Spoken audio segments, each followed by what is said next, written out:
first of all, just comments on the win. Obviously, to get down early like you did and just keep fighting and find a way to win this and close this out, it had to be good to kind of bounce back after a couple of, tough, close losses in conference. We've had several games where we felt like we were capable to win, of winning, and for different reasons. Sometimes it's been turnovers, sometimes it's been fouls.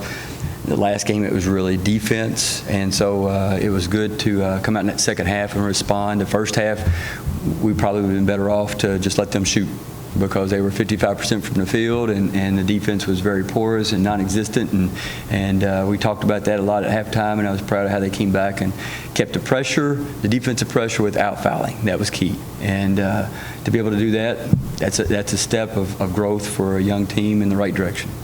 When you see your freshmen kind of really put the team on the back there, and it looked like in the second half, you guys are making sure to kind of run things through her to open up other things up. Just as a coach, how nice is that to see? I know she's had a really nice stretch here, and to really kind of put you guys on the back today to get you guys back in that game and allow you to. Yeah, Casey has got tons of talent, and it's not about that. It's really about confidence. It's about adjusting to this level of play. And once she does that, I mean, I see improvement almost daily, but certainly weekly. And it wasn't even the offense I was the most proud of with her and the whole team. It was her defense.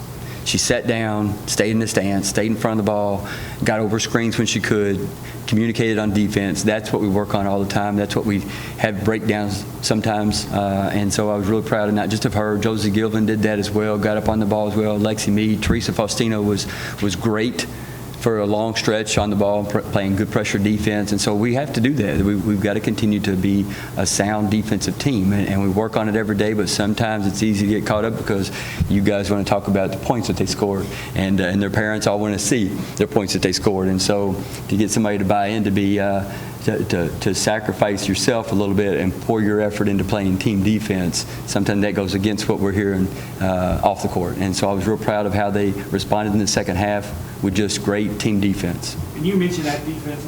I mean, they do wind up with 17 free throws a day, but compared to the last two games where the teams really kind of, made their money there at the end of the game from the free throw line and were able to really kind of open things up, had to be good to see that step forward there. Well, it's been more than two games that I don't want to say that we've put ourselves in a bad spot because the other team's just shooting free throws. And so what I keep telling them is, like, even the worst free throw shooter, maybe in the country, probably shoots a better percentage than the best field goal percentage shooter.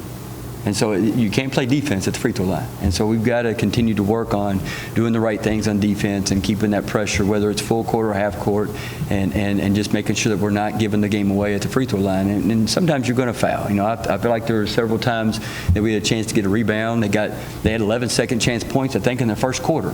And so that was another area that we had to readdress. And we still got rebounded by 13 on the game.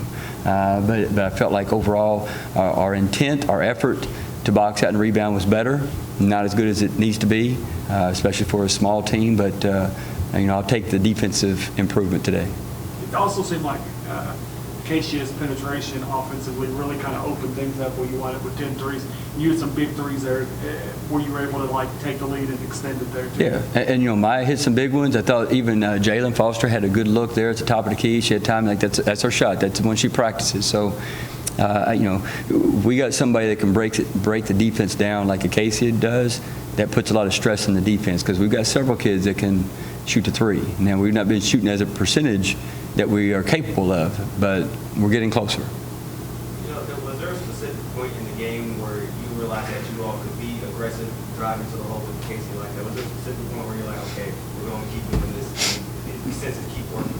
Yeah, no, it sounds like a joke, but way back in June, yeah, that's about the time like this, they can't guard this kid. Like, she can get to the rim. And the trouble has been not with her ability to get to the rim, but really recognizing when the defense gives her a layup or she needs to take a jump shot or look for an assist. She's gotten probably 8 or 9 charges this season so far, 12, 13 games in, and that's just, she's being aggressive. Sometimes you can still be aggressive and not have to go quite as fast. So getting her where she's able to read the floor and make those decisions, that's learning. I mean, she's 13 games into Division I career, and so but I didn't mean to make a joke about it, but really, we've known, really from a recruiting visit that, you're not going to guard this kid getting to the rim. And Maya today, I mean, she said it's been kind of a process, kind of coming back from that injury, but we saw kind of things from the old Maya today that are really big for you guys going forward. I think what Maya's been able to do, even while she's returning back to what she's capable of doing, is she's been really solid on the boards, and she's been really solid with most of her shot selection. And so she hasn't always made those shots, but she doesn't take a lot of bad shots. And that kid can make shots. And so those are two things I think. Now, what she hasn't quite gotten back is that bounce, that explosiveness. She's one of those kids last year. You go back and watch last year's film. She would smoke people down the floor and finish at the rim. And she's not quite able to do that right now. And so she hasn't got that back. And she still has that defensive IQ about what's going on the floor, and she's really good at reading and seeing what's getting ready to happen. But she doesn't. She's kind of like you and I playing. We know what's going to happen. We just can't get over there and do anything about it anymore. And so Maya's kind of, sometimes I'm telling her that you got to play like an old guy at the YMCA sometimes and just be smart and do what you can do as she keeps working back. But each game, each week, she gets a little bit closer. It's not been a fast process, but every young lady that goes through this recovers on their own schedule. They're all individuals. And so this is Maya's schedule, and she'll get back.